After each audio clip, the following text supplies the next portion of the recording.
안녕하세요. 오늘은 제가 우울증을 겪으면서 도움이 되었던 책들을 소개해 보려고 합니다.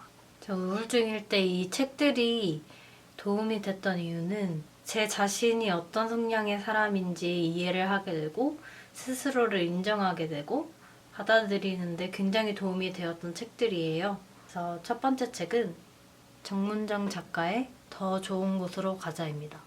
팟캐스트랑 같이 들으면 더 재미있을 거예요. 그래서 여기 뒤에 보면 불행한 아이였다고 해서 불행한 어른이 되란 법은 없다. 어찌됐건 살아남았다면 어른이 된 후에는 자기 삶의 기록을 더 나은 쪽으로 고쳐 쓰는 연습을 해야 한다. 지금 나의 불행이 벗어날 수 없는 필연처럼 느껴진다면 꼭 이 책을 읽었으면 좋겠다. 아직 가보지 않은 길이 기대되기보다 온통 두렵게 느껴질 때, 결핍과 불운이 끝나지 않을 것처럼 보일 때, 그런 상황 속에선 현재를 이해할 힘도 미래를 대비할 여력도 없다. 이때 네 노력이 부족해서 그렇다는 조언은 상처가 되고 현실을 알려주겠다는 조언은 폭력처럼 느껴진다. 정문정 작가는 섣불리 이상적인 이야기를 늘어놓지 않는다. 그의 말에 힘이 있는 건 스스로 촘촘하게 경험했던 현실에 발을 딛고 있기 때문이다. 당신의 불행은 필연도 무능해서도 아니라고. 그러니 거기에 머물거나 좌절할 이유가 없다고. 우리는 분명 더 좋은 곳으로 가게 될 거라고. 그의 글이 정말 글이 되리란 마법의 주문처럼 느껴졌다. 흔들릴 때마다, 현실적인 조언을 듣고 싶을 때마다 이 책을 펼칠 것이다. 이 책은 굉장히 현실적이면서도 위로가 돼서 정말 이 추천사처럼 현실적인 조언을 듣고 싶을 때마다 이 책을 펼치고는 해요. 정말 공감 가는 말들이 많아서 정말 꾸밈없이 나의 열등감도 다 수용해 줄 것 같고, 그리고 작가님도 저의 삶과 약간 비슷한 면도 있어서 거기서 어떻게 극복을 했고 어떤 생각을 가지고 살아남으셨는지도 굉장히 도움이 많이 됐어요. 제가 좋아하는 목차 제목을 한번 읽어드릴게요. 오늘만 살지 말고 내일도 내년에도 살아있어야지. 목차부터 너무 제 일기장을 보는 것 같아서 되게 내가 왜 그런 마음을 갖고 왜 그런 생각을 가지고 살게 됐는지 생각을 언어로 너무 잘 표현해 주셔서 인생 책 중에 하나가 됐어요. 두 번째 책은 바로 미쳐있고 괴상하며 오만하고 똑똑한 여자들입니다. 미개오똑. 이것도 팟캐스트랑 같이 들으면 재밌어요. 초반 1부에는 프롤로그, 우울증 이야기에 대한 이야기라고 약간 논문처럼 쓰여 있어요. 약간 논리적으로 우울증을 이해해 볼 수 있는 2부에는 4장 가족, 5장 연애, 6장 사회. 정말 딱 듣기만 해도 우울증의 원인 가장 큰 카테고리 3가지죠. 굉장히 공감이 될 만한 이야기들이 많아요. 그 다음 마지막 3부 이야기의 결말을 바꿀 수 있다면 7장 자살, 8장 돌봄, 9장 회복. 이제 우울증에 걸린 분들과 인터뷰를 하는 것도 간간히 들어있는데 참 마음이 아프면서도 저 자신을 이렇게 타자화해서 보는 것 같은 기분이 들어서 기분이 좀 이상하더라고요. 그 중에 몇 문장 한번 읽어볼게요. 여자들은 누구보다 이 같은 모순을 잘 인지하고 있었다. 어느 누구도 자신의 우울을 설명하며 오로지 가족만을 원인으로 두지 않았다. 엄마를 향해 원망과 분노를 쏟아내면서도 그 또한 가부장제 안에서 고통받는 존재라는 것을 알고 있었고 이해하려 애썼다. 가족에게서 받은 상처를 극복해가는 이 방식 역시 엄마에게 사과를 요청하거나 더 나은 사랑을 요구하는 것이 아니라 엄마와 나를 분리하는 과정을 통해 이루어졌다. 저는 그래서 사실 이 책을 읽고 정신과에 다시 다니기 시작했거든요. 뭔가 정신과 약과 이 책을 함께하면 뭔가 마음이 더 단단해질 것 같은. 어린 시절 매일 밤 울며 잠이 들던 시기. 죽음이 구체적으로 무엇을 의미하는지도 모른 채로 죽고 싶다고 생각했다. 슬픔을 끝내고 싶었기 때문이다. 이후에는 삶을 지속하는 일이 너무도 피로하게 느껴질 때마다 죽고 싶다는 생각을 했다. 정확히 말하면 애써서 살아야 할 의미가 무엇인지를 찾지 못해서였다. 마음속 공허함을 참기 너무도 어려웠다. 정말 한 문장 한 문장이 다 머리에 이렇게 깡 때리는 느낌이어서 이렇게 제가 갖고 있던 감정들을 이렇게 글로 표현해서 직접 읽어본다는 게 정말 중요한 것 같아요. 이해받지 못하는 고통, 여성 우울증에 대한 이 책을 추천합니다. 그 다음 세 번째 책은 예민함이라는 무기인데요. 이거는 제가 이북 리더기를 통해서 샀는데 이북 리더기가 고장나서 이렇게 보여드립니다. 부제목부터 되게 마음에 들어요. 자극에 둔감해진 시대를 살아가는 우리에게 필요한 예민함이라는 무기. 나는 예민한 게 좋다. 저는 사주를 좋아하는데 사주가 저에 대한 어떻게 보면 캐해를 해주는 거잖아요. 저에 대한 캐릭터 해석. 거의 사주보다 더 명쾌한 정답을 알 수 있는 책이었던 것 같아요. 나는 정말 이상한 사람이고 이 사회에 절대 섞이지 못하고 내 성격을 바꿔야지만 어찌저찌 겨우 살아남을 수 있겠구나라고 생각을 해서 좌절감이 굉장히 컸었는데 이 안에 그 답이 다 들어있어요.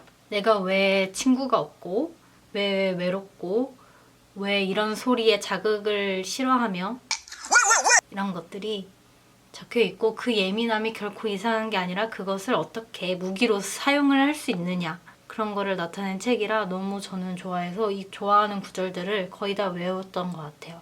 그래서 여기에 보면 예민한 사람들이 남들보다 다른 어떤 감각적인 재능을 가지고 있는데 그 예민함을 숨기느라 그 재능을 제대로 펼치지 못한다고 하더라고요.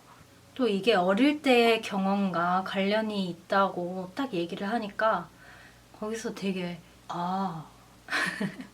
논문 읽는 것 같고 제 사주풀이 읽는 것 같아서 굉장히 재밌어요.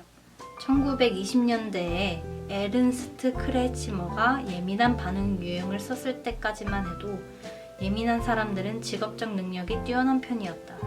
하지만 사회적 조건이 본질적으로 달라졌다.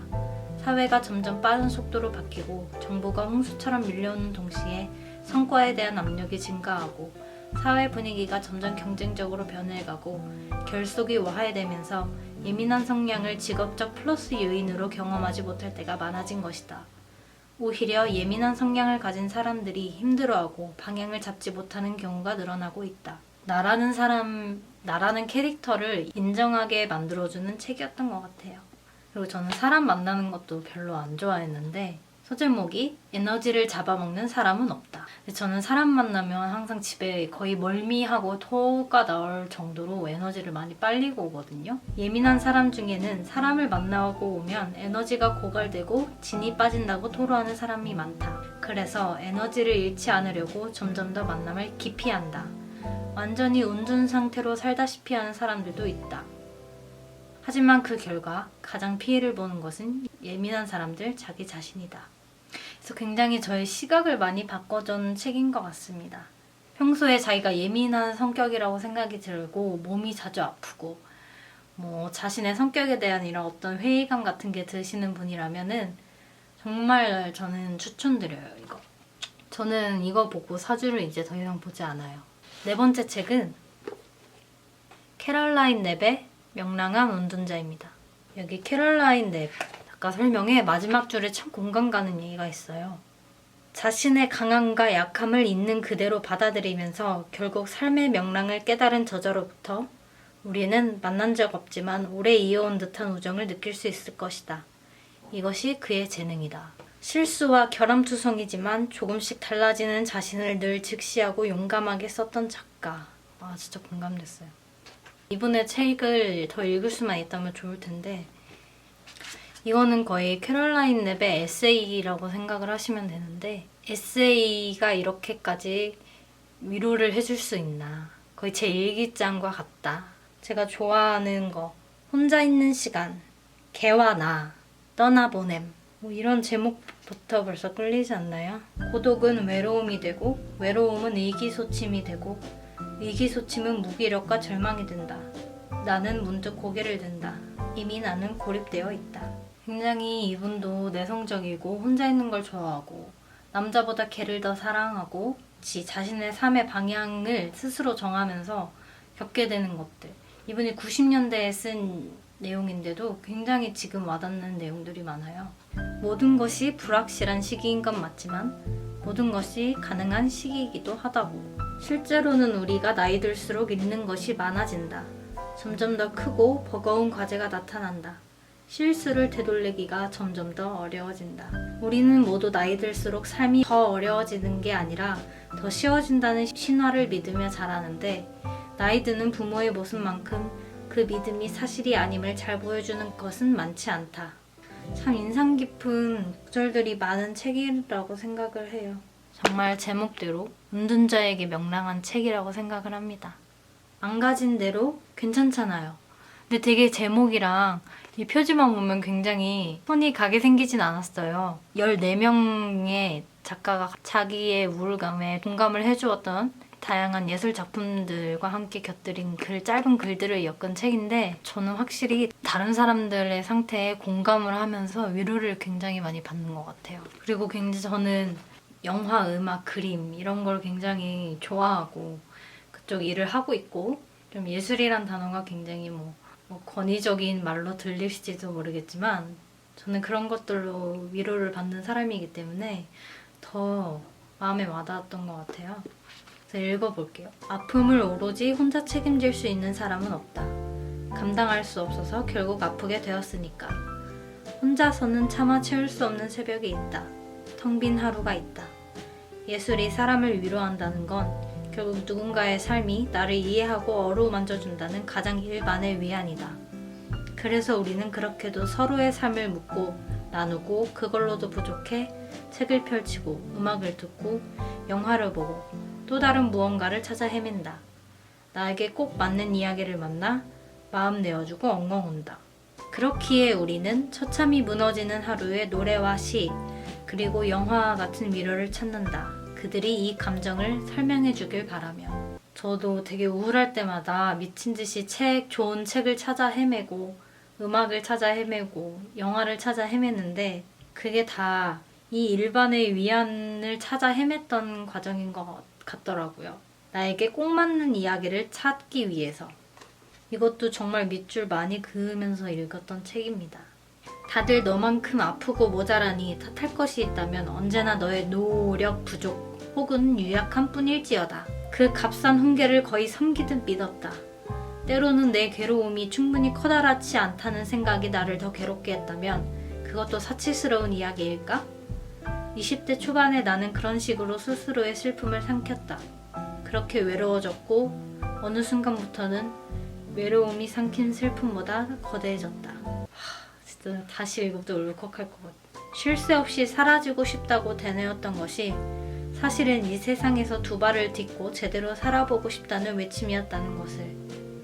내 마음의 소음을 피해 아무 소리도 들리지 않는 곳으로 도피하고 싶었지만 사실 나는 궤도 없이 정처 없이 표류하는 무한한 공허와 어둠에서 나오고 싶었다는 것을 비로소 알게 되었다. 내가 죽지 않고 살아서 이 고통의 끝을 보고 말리라는 마음이 생겼다. 우울할 때 많이 들었던 이랑의 어느 노래 가사처럼 걷지 않으면 나아가지 못하는 것처럼 아무것도 안 하면 아무도 아니게 되니까. 아무리 피하려고 애써봐도 내가 살아가야 할 곳은 이 세상과 지구 위였고 어떻게든 내 의지와 두 발로 다시 일어나야 했다. 이걸 읽으면서 정말 다른 사람들도 이런 생각을 하면서 조금 나 근데 부럽더라고요. 이런 자신의 마음의 상태를 글로 이렇게 풀 수 있다는 게. 타인의 우울이 저한테 위로가 된다는 게 너무 신기하지 않나요? 근데 그런 분들은 이런 자신의 아픔이나 우울을 이렇게 공유하면서 이 책을 읽고 있는 당신에게 손을 잡아주는 기분으로 썼다. 이런 글들이 많더라고요. 그래서 저도 이런 것들을 공유하고 조금 도움이 되었으면 하는 마음에 찍게 되었는데 진짜 꼭 읽어보셨으면 좋겠고 또 이 책들 말고도 좋은 책 있으면 소개하러 오겠습니다. 아프지 맙시다. 아자아자 화이팅이다.